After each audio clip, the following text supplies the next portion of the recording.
Earlier this month, the parent company of CBS agreed to pay $16 million to settle a $20 billion lawsuit brought by President Donald Trump. Oh, that's some chicken shit right there. You know, corporate America's got no fight in them.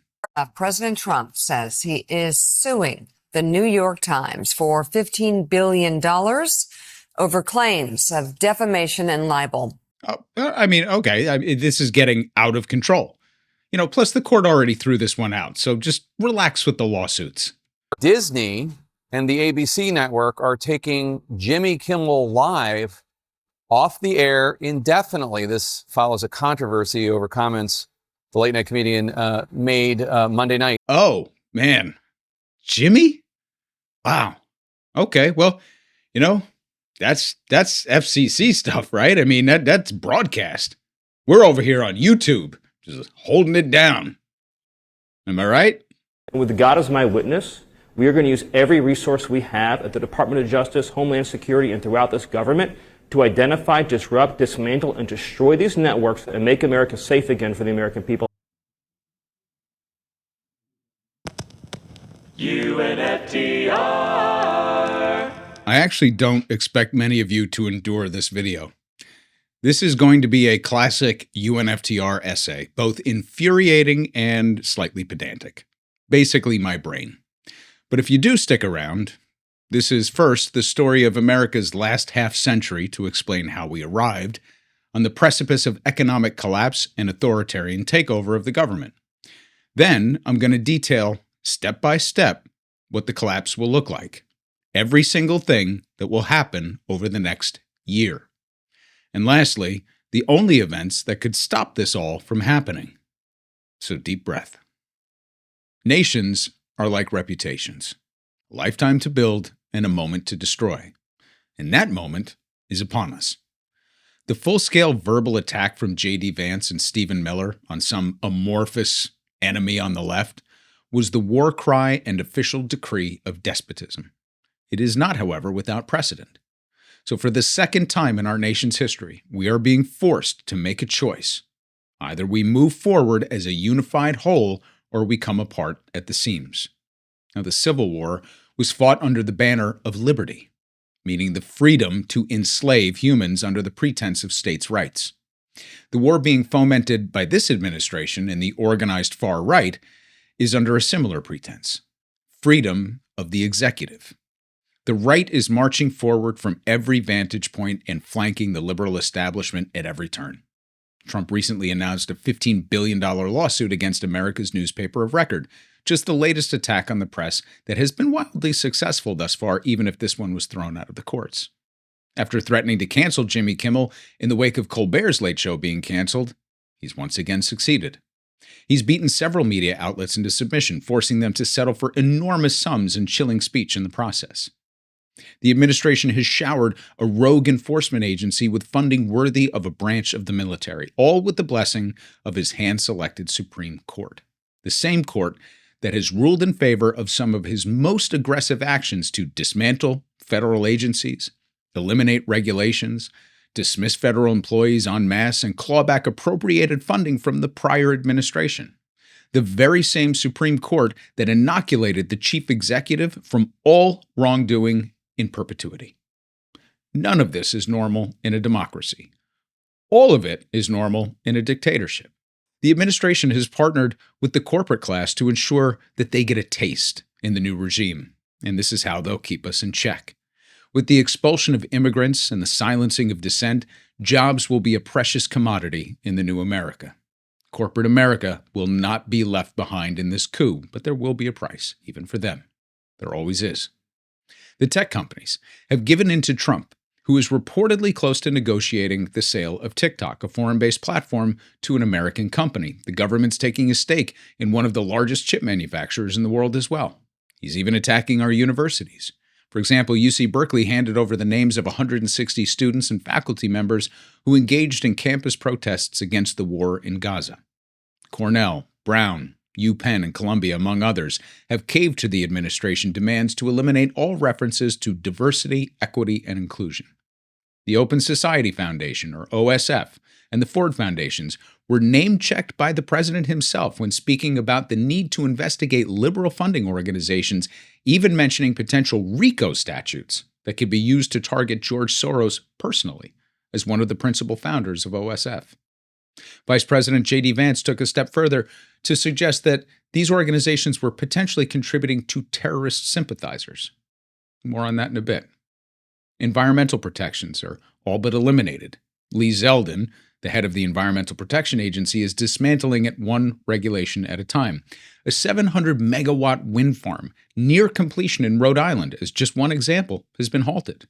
And with it, thousands of jobs are gone in an instant. And so too is the prospect of powering 350,000 homes with clean energy that was already 90% built and would have reduced electric bills in Rhode Island moving forward. All because the dear leader despises wind power from that time the Scottish dared to build a wind farm visible from one of his golf courses. And now our president has declared war on Antifa, saying, "I am designating Antifa, a sick, dangerous, radical left disaster, as a major terrorist organization." So a couple obvious notes here. Antifa stands for anti-fascist and is meant to describe one's attitude, i.e. someone opposed to fascism, like U.S. soldiers in World War II as an example. There are loose-knit groups under different names who describe their beliefs as anti-fascist or Antifa, but there's no such organization. Some agitators have dressed in all black and disrupted protests on the left and the right, declaring themselves Antifa, and many on the right and the left have suggested that agent provocateurs were among them and indistinguishable from the rest. So I guess we are thereby targeting anyone who dissents against fascism or maybe dresses in black. Antifa is an adjective. It's not a noun. It isn't an organization like, say, the Proud Boys or the Oath Keepers. These are far-right organizations linked most notably to the January 6th insurrection attempt with a history of violent acts towards peaceful protesters. These organizations have official memberships and chapters throughout the United States. The Oath Keepers boast members from police officers to elected officials. And the Proud Boys even have merch and coordinated outfits. To show just how extreme this stance on Antifa is, it should also be noted that the Ku Klux Klan still maintains chapters throughout the United States and is considered by the FBI to be an extremist organization, but not a terrorist one. This isn't the first time the president has made this hollow pronouncement, by the way. He tweeted nearly the exact same thing in 2020 during the Black Lives Matter movement. The problem for the president, among others, is that the official terrorism designation is reserved for foreign groups. Domestic groups cannot be classified as terrorist organizations, especially ones that don't exist. Then again, there's no rule, no law, no norm that can seem to hold this administration back. And the point of this exercise is to stop all dissent because the administration knows that it is going to break the back and the spirit of the country. The people in charge are determined to enrich themselves and leave a white Christian hierarchy in charge of the white-collar economy. By purging the nation of immigrants, it's also opening up jobs at the bottom rung of the economic ladder, though. And these will be reserved for poor white Christians who were long ago left behind by the political establishment. Black and brown people are already being purged from federal positions and experience unemployment in the private sector at a far higher rate than white people as it is. What stuns me the most, apart from the depravity of a Republican Party eager to greenlight every aspect of this administration's agenda, is how unprepared the Democrats are to meet the moment. For all the criticisms of this party over the years that I've made, I never imagined that it would cave so completely in the face of a demagogue. Then again, it's not as though we weren't warned. Over the past 5 years with UNFTR and the 15 before that I spent in alternative journalism, I focused on a single question. How did we get here? And unpacking the 70-year neoliberal experiment was like piecing together a jigsaw puzzle of the night sky. Hundreds, if not thousands, of stars that make up societal constellations, religion, culture, education, environment, economics, politics. And the living astronomers who mapped these celestial bodies were my guides along the way. Cornel West, Chris Hedges, Jeff Charlotte, Esther Duflo, Bernard Harcourt, Jane Mayer, Thomas Piketty, Yanis Varoufakis, Mircea Baradaran, Noam Chomsky. But they did more than map the stars for me. They turned me on to their forebears. Hannah Arendt, Mikhail Bakunin, Emma Goldman, Leon Trotsky, Karl Marx, Rosa Luxemburg. Now understand, this is more than name-dropping to prove political literacy. These are the astronomers who saw the full picture, the whole night sky, and understood the forces of the universe. Each one mapped a constellation that helps explain how we arrived at this point in the American experiment. Because there are universal truths to social, political, and economic developments. In other words, history repeating. And one circumstance that echoes resoundingly is inequality. Whether under capitalism or the feudal systems that preceded it, there comes a time when serfs turn on lords, when the oppressed turn on the oppressors, and when the working class turn on the elite. So what do these visionaries tell us about what comes next? Well, this is where we have to turn our attention. In his new book, Visions of Inequality, author Branko Milanovic examines the work of some of the most notable economists throughout capitalist history, from Quinet and the physiocrats through to Piketty today. Milanovic parses each contribution through the prism of their times. It's a worthwhile investigation of the fundamental weakness of capitalism's design. Capitalism produces inequality. It's its greatest output. So each theorist attempted to first establish how inequality would appear and then theorize how best to contain it. But what his work also illustrated is how we have lacked cohesive mechanisms to test these theories over time. And so he rightfully acknowledges Piketty's seismic contribution to the field, likening the importance of his work to Keynes's general theory. So Piketty's gift to the world is an economic and mathematical framework to understand how inequality occurs in capitalist systems over time and how external events like war and progressive taxation are among the only ways to curtail the exponential curve of it. Milanovic concludes this work with an observation that I take as a warning. What we are empirically experiencing in the United States is happening all throughout the developed world.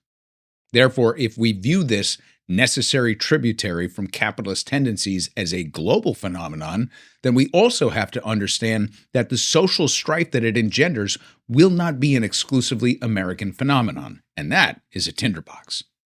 In other words, having exported our perverted version of capitalism to the rest of the world, we've also exported the natural tendencies and conditions of inequality. The whole world is now reaping what we sow. So an obsessive focus on inequality is tantamount to understanding what comes next. With unfettered accumulation of capital comes the ability to control every aspect of political life and governance. A system wholly bought and paid for by ruling elites will elicit more of the same, and the cycle therefore continues until it reaches a point where coexistence becomes untenable. And this is the inflection point that we're building toward. All of the theorists that Milanovic covers, Quinet, Smith, Ricardo, Marx, Pareto, and Kuznets, each of them attempted to explain inequality and how to contain it, but only Marx went so far as to predict the eventual collapse of the capitalist system. Now, many of the other theorists were considered pretty well off, if not fantastically wealthy, as in the case of Ricardo, and that was during their lifetimes. As such, their frameworks were privileged, in my view at least. So only Marx lived in exile and poverty nearly his entire life and weaves this experience through his writings, and it is Marx alone, among this select group of theorists, who believed that inequality would create revolutionary change that favored the working class. Now, Quinet, Smith, and Ricardo were less concerned with the social outcomes than the later works of Marx and Pareto and Kuznets, who had the benefit of actually living under capitalism's authentic transition from theory to practice. Marx believed the system would collapse in on itself. Pareto believed that inequality was a social phenomenon and it would exist absent capitalism. And Kuznets believed that growth under capitalism exists on a curve that generates inequality in the early stages and then bends over time to produce greater equality. Now, the ideas of the latter two are distilled in modern times to Pareto's 80-20 rule and the Kuznets curve, each of which have been used to justify the distribution of wealth by the capitalist class. So while Marx was the only one who predicted that capitalism would eventually collapse under the weight and the imbalance of inequality, it also no longer appears that his post-collapse prediction of a working-class revolt resonates. A combination of nationalism and financialization has kind of insulated global elites from the working class, sending us on a path closer to maybe what Huxley and Orwell would have envisioned. So I offer this to suggest two things. The first is that societal and political upheaval are sparked by economic precarity and fueled by inequality. Secondly, as a result of these conditions, we are indeed headed toward upheaval, but we are not headed toward a civil war. A civil war implies that there are two sides that are evenly distributed and ideologically opposed. As much as the media likes to stoke the fire of the left-right divide in this country, the real struggle is between classes that are moving further apart from one another. As the talking heads like to say, we've moved from a K-shaped recovery to a K-shaped economy, and it's getting worse by the day. Now, much of what happens next depends on how much damage the sitting president can do to the Constitution. Anyone paying attention understood that this administration was going to attack federal agencies and universities and NGOs. It was also clear that the United States was set to embark on the most punitive anti-immigrant path since the internment camps of World War II. It was clear because they wrote it all down in Project 2025. What makes this moment especially terrifying is that many of the same authors from Project 2025 committed the next phase of their ideological war on civil liberties and free speech right before Trump was reelected. Something called Project Esther. It's even more bone-chilling despite receiving less attention. But it's clear that the recent threats on social media by Donald Trump, on Charlie Kirk's podcast by J.D. Vance and Stephen Miller are pulled directly from this playbook. So consider this passage from Mondoweiss.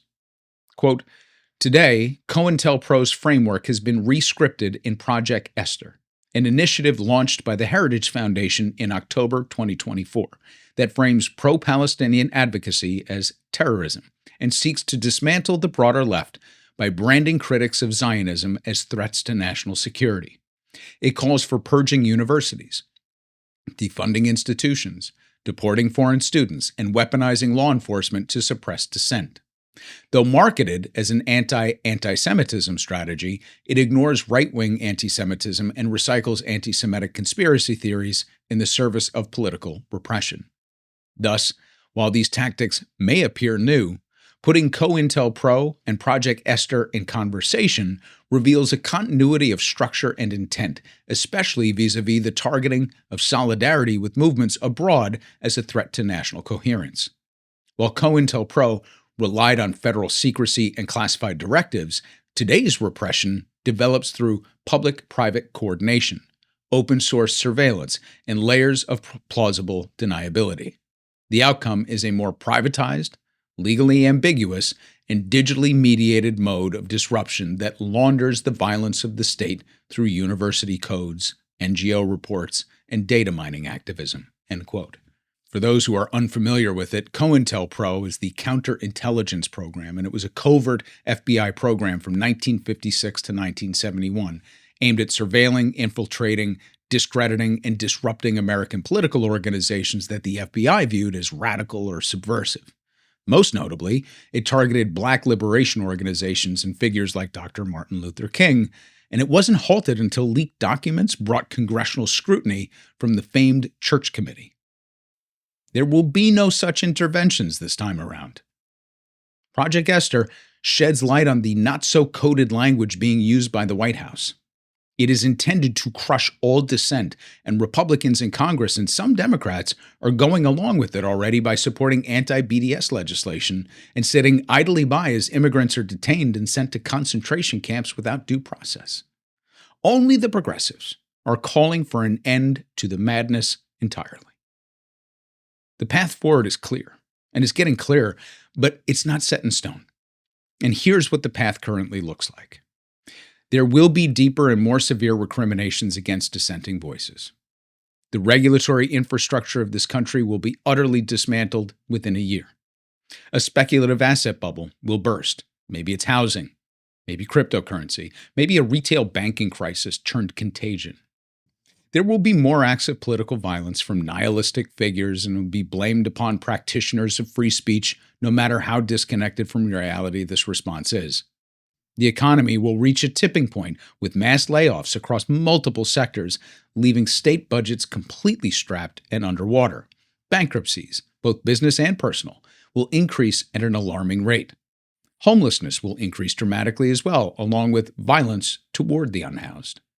Domestic law enforcement agencies will grapple with isolated protests and uprisings against the surveillance state and economic dislocation, and one of these will be met with unusual force and violence from an armed and untrained agent group, leading to widespread crackdown on social media and free speech. The only thing that will improve is Palantir's stock. U.S. migration will show a net outflow as the assault on immigrants becomes increasingly aggressive. Inflation and job losses will enter a vicious cycle to first pressure the long end of the yield curve and then the short end, causing the deficit to balloon beyond projections. The Federal Reserve will prop up overnight settlement markets with startling frequency, which will ripple through the global economy as official and unofficial sources seek safe haven elsewhere.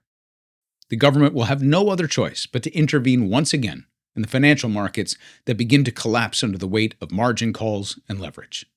Those at the top of the economic ladder will insulate themselves by funneling money into the mattress, speculative assets, and short positions, taking as many gains on the way down as they have on the way up. Their grip over central banking activities and the political process will tighten. Tens of millions of Americans will abruptly lose access to health care. Several red states will appeal to the federal government for bailouts.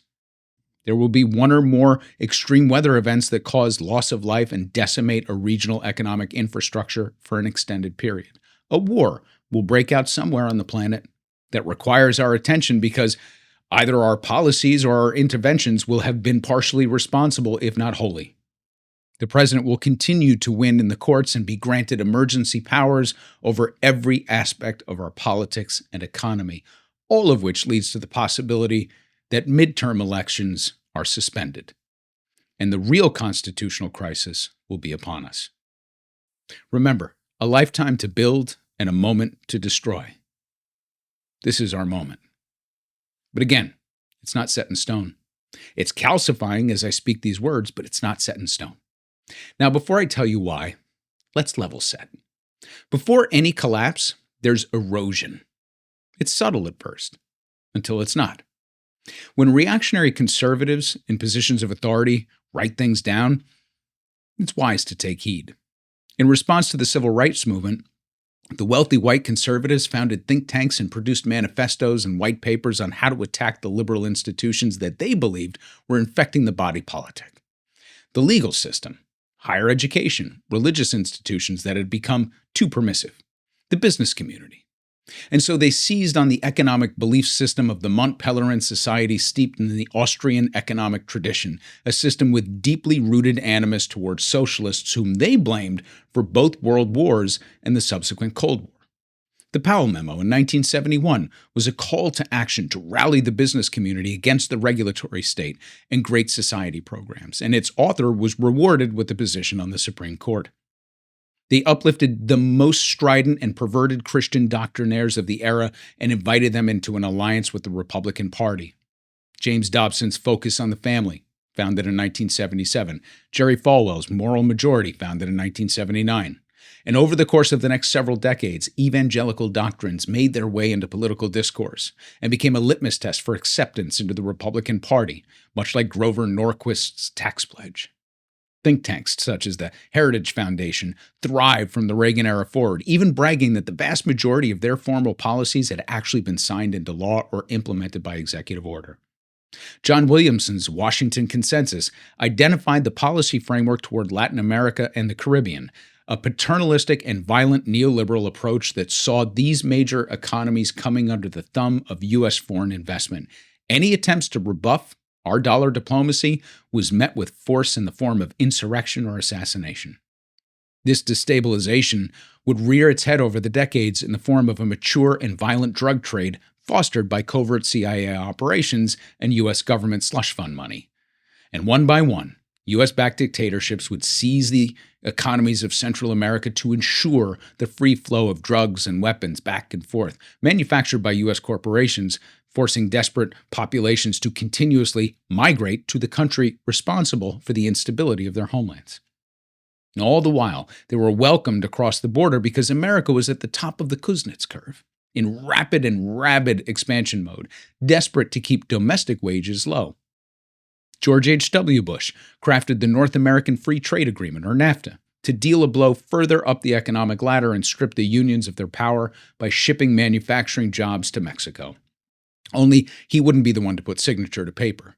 When his Republicans were sidelined by the surprise election of Bill Clinton, they hunkered down to draft the Project for a New American Century, or PNAC, a foreign policy manifesto for the 2000s centered around pillaging fossil resources from the Middle East. Now, the only hurdle that they foresaw was the absence of a catalyzing event that would galvanize war-weary American public to support foreign incursions. And they didn't have to wait long. After 9/11, the PNAC plan was executed to the letter, and our first full-scale assault on Middle Eastern nations that had nothing to do with the attacks on 9/11 were pushed forward. Now, in order to quell any anti-war sentiment, the mass media served as cheerleaders to the next generation of the Bush dynasty as we laid waste to Iraq and Afghanistan and spent trillions of dollars to realize the vision of PNAC. Dissenting voices were quieted as laws were passed to grant the executive extraordinary powers over the branches of the government and to build the surveillance state. Warrantless wiretaps and extraordinary rendition became hallmarks of the Bush administration until fading into buzzwords and eventually the norm. Barbara Lee was the lone voice in Congress, the lone voice in the congressional wilderness warning us of what was to come. But no one listened. Regulations in the banking industry, in place since the Great Depression, stripped away. It took the industry a few short years to create such convoluted and highly leveraged financial packages that bundled every home mortgage in America. And in under a decade, the entire Ponzi scheme collapsed and brought the global economy to its knees and dragged us into the Great Recession. Tens of millions of Americans have yet to recover from it, and likely never will. No one responsible for the mess was held accountable. The authority granted to the executive didn't happen overnight, but it was telegraphed each step of the way, which is why we should pay close attention to Project Esther, as we should have with Project 2025, as we should have with the Project for a New American Century, as we should have to the Powell Memorandum. Again, identifying what comes next is the easy part, because they write it all down. Now, hang on. This seems all pretty one-sided, don't you think? Well, in fact, yeah, there is a flip side to this coin. There is a D to the R in this story. And the fact of the matter is that both sides come up heads or tails, depending on your net worth. There is complicity and there's collusion. Now, complicity is silence, tacit consent. For example, what the Democrats are doing right now, because Chuck Schumer and Hakeem Jeffries cannot meet this moment. Wrong people, wrong time. Now, collusion is active engagement, full participation. So let me make a few things clear about our timeline. Jimmy Carter was a good man, an extremely capable man who ran a capable administration, but he and his economic advisors had no idea that Nixon had unleashed a monetary genie in 1971, same year as the Powell Memo. Left unattended, that genie grew more powerful and more destructive, leaving Carter powerless to contain it. He was also the father of modern deregulation, which loosened the cap for the Reagan administration. Carter's politics were value-based and smart. His economic policy, however, was the beginning of neoliberalism. Our health secretary's uncle, Ted Kennedy, was part of the liberal establishment that never really accepted Carter as one of their own. So Kennedy primaried the sitting president, weakening him during the Iran crisis and kneecapping his presidency and authority and taking away valuable time and resources while Ronald Reagan gained momentum and eventually just took over the entire country. The Democrats were complicit throughout the 80s as they sat idly by watching the Reagan administration try to shrink the size of the government to fit in a bathtub, or so they like to say. In the 90s, under Democrat Bill Clinton, the administration ushered in a wave of dehumanizing bills that led to the mass incarceration of Black Americans, criminalized immigration, threw millions of welfare recipients off the rolls, and increased inequality. They promoted privatization of schools and prisons and cut enough spending to balance the budget, which led us to a recession and delivered us yet another Bush administration. It was also the Clinton administration that signed NAFTA into law after George Bush Sr.'s administration crafted it, and they didn't change a thing. On the way out, Clinton also passed measures that repealed Glass-Steagall, the one from the 1930s that prohibited investment banks from accessing consumer depository funds and eliminated regulations that led to the mortgage-backed security financial crisis just 8 short years later. Democrats actively participated in promoting the war effort after 9/11. They signed off on the mass surveillance state bills and looked the other way even after rendition tactics came to light.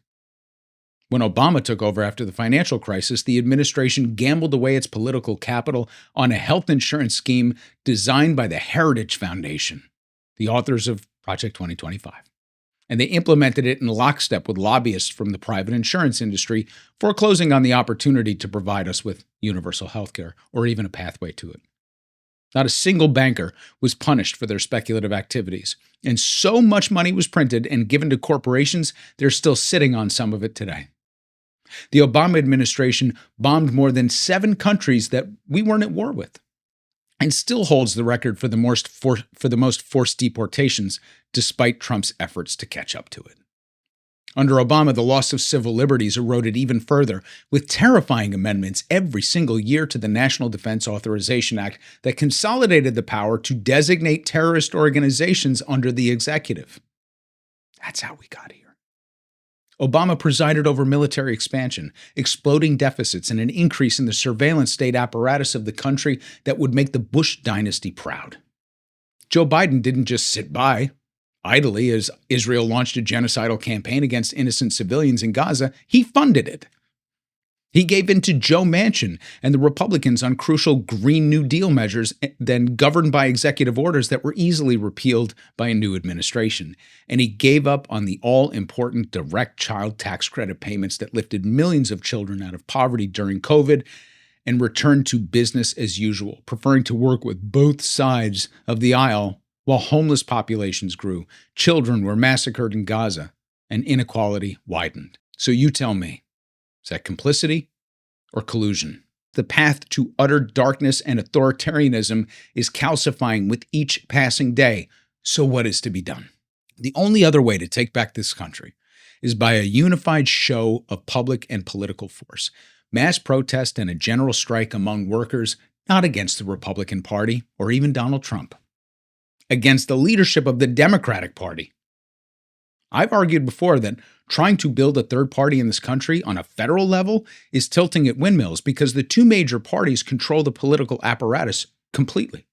They control it in a way that we've never seen, ever since Ross Perot stunned the establishment by winning 19% of the popular vote. That was a warning shot that set in motion a series of events that consolidated electoral power within the 2-party system. See, third parties are effective in regional and municipal elections, but they can't be successful on a national scale. It's just not allowed. It's not the fault of the organizers or even those willing to commit to these efforts. There's just simply no way around the system that they have constructed. And that leaves our only option to seize control of the party by demanding the current leadership step down and make way for progressive voices to take over the party and put forward a vision for a new America that radically changes course from the neoliberal ideology that brought us here and the rapidly unfolding corporate coup d'etat taking place in partnership with a would-be fascist who's gathering momentum and racking up victories left and right. This economy is going to fail quickly.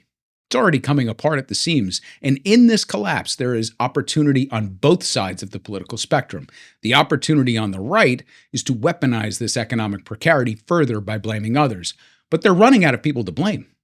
Immigrants have been shut out already. Black and brown Americans hold no political power. Unions have been decimated. Thus, the animus toward the so-called radical left. So it's time for the real radical left to wake the beast within the rural communities and the working class that used to hold power in this country with their votes and their labor, to reconnect with those who actually built this nation. Look, if Bernie Sanders can travel deep into Trump country and bring people out by the thousands, then imagine what could happen if more people in power and on the streets rallied behind a real radical left vision of Medicare for all. a federal work guarantee, deconstruction of the military-industrial complex by repositioning the might of our forces to build infrastructure inside the United States, to create the conditions for a new type of leader to emerge and be embraced by the masses before the Democrats trot out some corporate McKinsey Democrat like Buttigieg or Newsom. Acknowledge the suffering of all races, of all genders, religions, and creeds with a unified working class message.